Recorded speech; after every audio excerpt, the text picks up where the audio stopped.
Zach, it is so exciting to chat with you again. I am so excited to talk about the conclusion to this truly epic story that you have laid out. Awesome. Well, first, I want to start with this is something we talked a little bit about last time is that this film feels both totally timeless and totally timely at the same time. I'm curious at the conclusion of this, what maybe you're trying to talk about here with the sort by starting with historical references, like contemporary references and futuristic references about the cycles of fascism and how we fight it.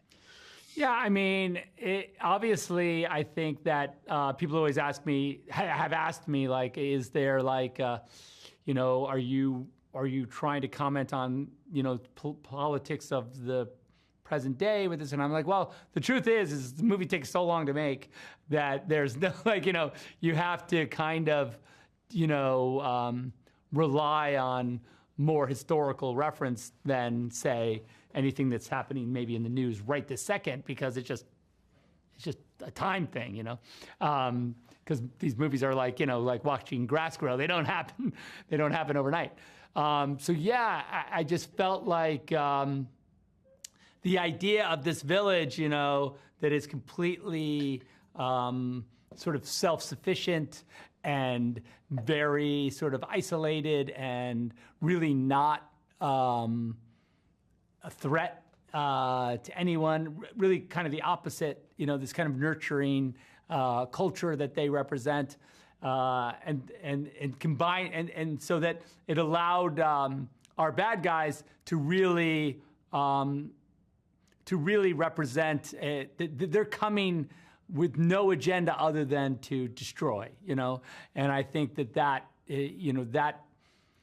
was really essential to me from the beginning, because I really wasn't interested in creating like moral ambiguity between the bad guys and the good guys. They're really, that's not really a thing in this movie.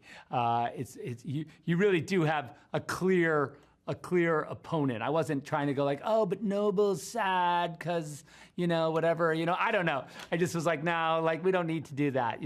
I mean, look, he's charismatic, and he's very, he does have a point of view, and he is a soldier on a mission. And so in that way, you could say that he is the product of his command, but he's also a psycho. So there's no, I'm not that worried about him.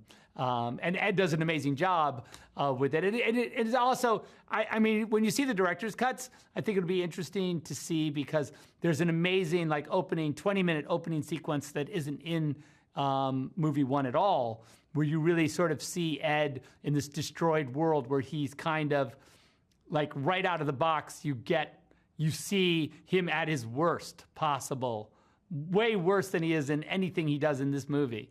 And the reason I did it was because I wanted us, when we go to the village, I wanted there to be, the audience knows, even if once you've seen that scene and you go to this idyllic village, you know that that's coming. And you know that it's not good. And there's no way, there's nothing they can do to negotiate or be part of it or anything like that. I wanted to make sure that everyone understood that there's no solution. It's naive to assume that, we can have a partnership, and I think that was important to me.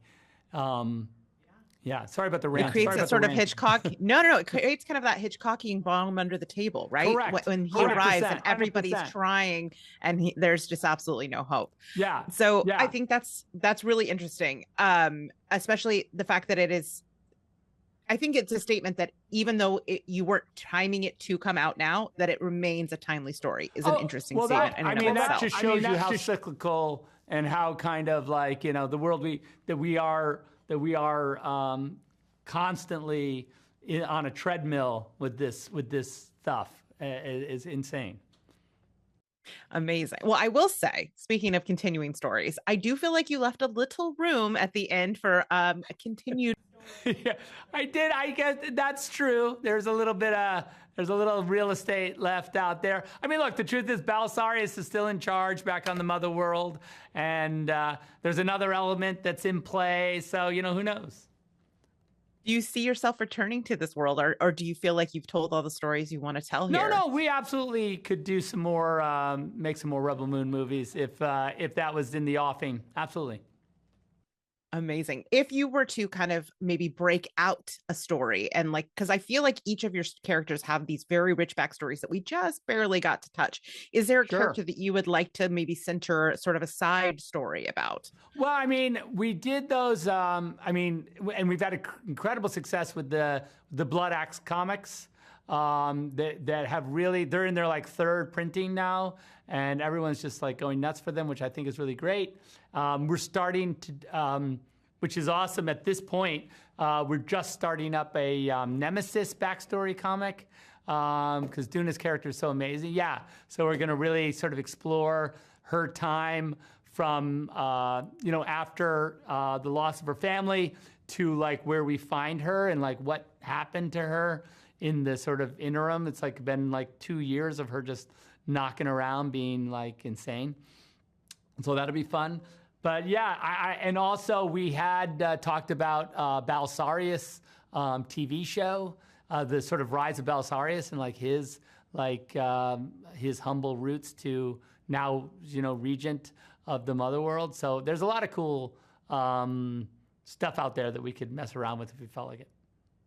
Very cool. I'm going to put my thumb on the scale for a Tarek backstory just because I want to see more of that world. Oh, love it. Love it. They'll do it.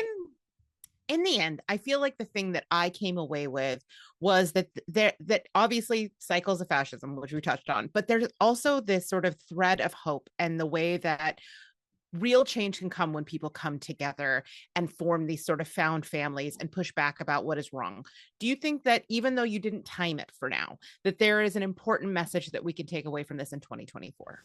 Well, yeah. I mean, if you look at the cast and you sort of look at their backgrounds, they're all very diverse. They're all from these completely disparate cultural sort of origins, but they all find this common ground in hope and in the sort of they all are on a redemption story. They've all look, everyone's got their own baggage, that their own trauma, and I feel like the thing is that they're not judged there. They're completely accepted for who they are, and they're also completely their skill set, what they have to offer is incredibly valuable and valued. And I think that's I think that's one of the important things for me, is that each of them and each member of the village, for that matter, is just valued for who they are and valued for what they offer. And I think that's just super important, that we all understand that we have our part to play and that we are valued for what we have to offer, and regardless of what that is. And that's a big part of it. I love that. It's such a beautiful counterpoint to sort of the philosophy of the Imperium. Yes, 100%. Which is, you're a cog and you do as you're told and shut the F up. Right. The individuality is celebrated. I love that. That is beautiful. Thank you so much for taking the time to chat with me today. This has been so much fun. And thank you for making such a beautiful film. Well, a duo of films. Yep. I can't wait to see what you do next. I'm really hoping maybe we'll see more of this world soon. Okay, cheers. Thank you.